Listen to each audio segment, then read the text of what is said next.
Hello बच्चों, तो आज हम देखने वाले हैं क्लास 12 बायोलॉजी का एक मोस्ट इंपॉर्टेंट टॉपिक आरएनए यानी कि राइबो न्यूक्लिक एसिड। इसे आप इंपॉर्टेंट और मोस्ट इंपॉर्टेंट टॉपिक भी कह सकते हैं क्योंकि ये कई बार एग्जाम में पूछा जा चुका है। इस बार भी इसके आने के चांसेस हैं क्योंकि ये 3 से 4 सेट में ज़रूर पूछा जाता है।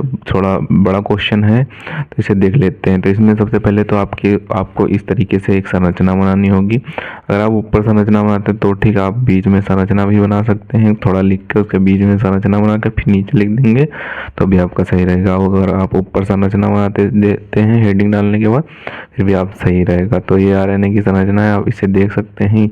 यहाँ पे हाइड्रोजन बंध लगे हुए हैं, ये इस तरीके से कुछ बना होता है और यहाँ पे हाइड्रोजन बंध लगे होते हैं।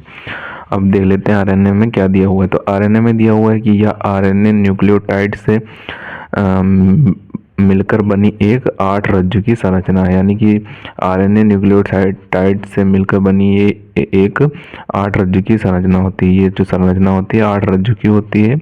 कुछ जीवों में द्विरज्जुकी आरएनए भी पाया जाता है, कुछ आरएनए द्विरज्जुकी होते हैं, वो कुछ जीवों में पाए जाते हैं। और आगे यहाँ पे दिया हुआ है कि आरएनए केंद्रक द्रव, कोशिका द्रव, राइबोसोम्स, अंतःद्रव जालिका आदि में पाया जाता है। यानी कि ये जो आरएनए होता है केंद्रक द्रव में पाया जाता है, कोशिका द्रव में पाया जाता है, राइबोसोम्स में पाया जाता है, अंतःद्रव जालिका आदि में पाया जाता है।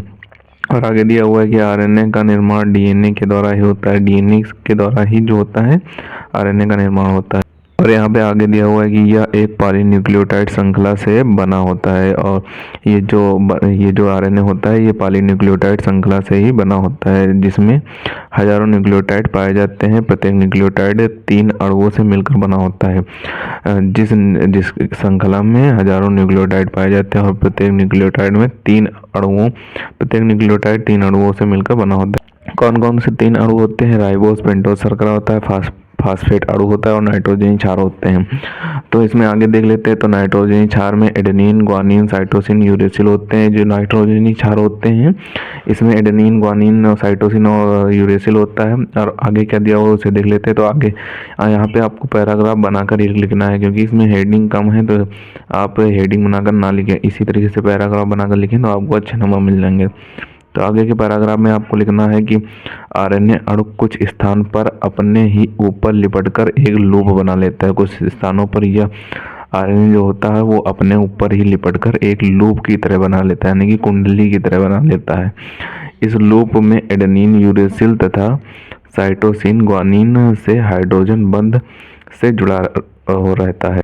और ये जो लूप होते हैं इसमें एडेनिन यूरेसिल से तथा साइटोसिन, ग्वानिन से हाइड्रोजन बंध के द्वारा जुड़ा रहता है। और आगे यहाँ पे दिया हुआ है कि आरएनए सामान्यतः आनुवांशिक पदार्थ नहीं होता है। ये जो आरएनए होता है ये किसी भी प्रकार का आनुवांशिक पदार्थ नहीं होता है, जैसा कि डीएनए में दिया हुआ था कि डीएनए का आनुवांशिक पदार्थ होता है। और आगे दिया हुआ है बल्कि आनुवांशिक सूचना वाहक होती है, यानी कि आरएनए से आनुवांशिक सूचना का वाहक होता है और प्रोटीन संश्लेषण द्वारा लक्षणों का निर्धारण करता है। और ये जो आरएनए होता है ये प्रोटीन संश्लेषण के द्वारा लक्षणों का निर्धारण करता है।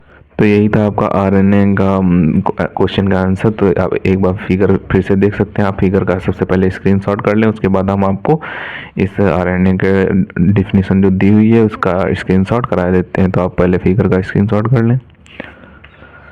अब आप ऊपर से इसका स्क्रीनशॉट कर लें, बचे हुए पार्ट का स्क्रीनशॉट करें और जो नीचे 2 पैराग्राफ दिए हैं उनका भी स्क्रीनशॉट करें। तो इसे आपको अच्छे तरीके से तैयार कर लेना है। इंपॉर्टेंट क्वेश्चन है, कई बार एग्जाम में आया है और इस बार भी इसके आने के चांसेस हैं क्योंकि ये 3 या 4 सेट में ज़रूर पूछ दिया जाता है। तो मिलते हैं किसी नए वीडियो में नए टॉपिक के साथ। तब तक के लिए धन्यवाद। अगर अभी तक आपने हमारे चैनल को सब्सक्राइब नहीं किया तो सब्सक्राइब जरूर कर लें क्योंकि हम क्लास 12 से रिलेटेड इंपॉर्टेंट टॉपिक पर वीडियो डालते रहते हैं।